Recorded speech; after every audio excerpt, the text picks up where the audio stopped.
இந்த பிரபஞ்சம் அப்படிங்கிறது அல்லது கடவுள் அப்படிங்கிறது நம்மளை எப்படி கட்டுப்படுத்துறாருன்னா இந்த உயிர் சக்தியை வச்சுதான் கட்டுப்படுத்துறாரு.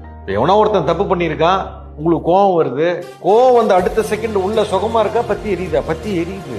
அப்ப சக்தி புறம் உறிஞ்சு விட்டுருவாங்க. எரிச்சல் வருது, சக்தி போயிடும். பொறாமையா இருக்கு, சக்தி போயிடும். பயமா இருக்கு, சக்தி போயிடும். இந்த மாதிரி இருந்தேன்னு சொன்னா உயிர் சக்தி இழந்து விடுவோம். நீங்க கோபம், வெறுப்பு, எரிச்சல், படபடப்பு, பொறாமை இதெல்லாம் இருக்கிற அன்னைக்கு பாருங்க, உடம்பு டயர்ட் ஆயிரும், வேலையே செய்ய முடியாது. ஆனா சந்தோஷமா ஆனந்தமா இருக்கிற அன்னைக்கு பாருங்க, என்னைக்காவது ஒரு நாள் ரொம்ப ஆனந்தமா இருக்கீங்க, டயர்டே ஆக மாட்டீங்க சார். குறிப்பா ஒரு மனிதனுக்கு எப்பொழுதுமே களைப்பு இருக்கு அப்படின்னா உணர்வுகள் தவறாக இருக்கிறதுன்னு அர்த்தம். அத உணர்வை மாத்துங்க, அன்பா இருக்க தொடங்குங்க, நேசிக்க தொடங்குங்க, நன்றி உணர்வோட வாழ தொடங்குங்க. இப்போ உங்களுக்குள்ள சக்தி இருந்துகிட்டே இருக்கும், குறையவே குறையாது.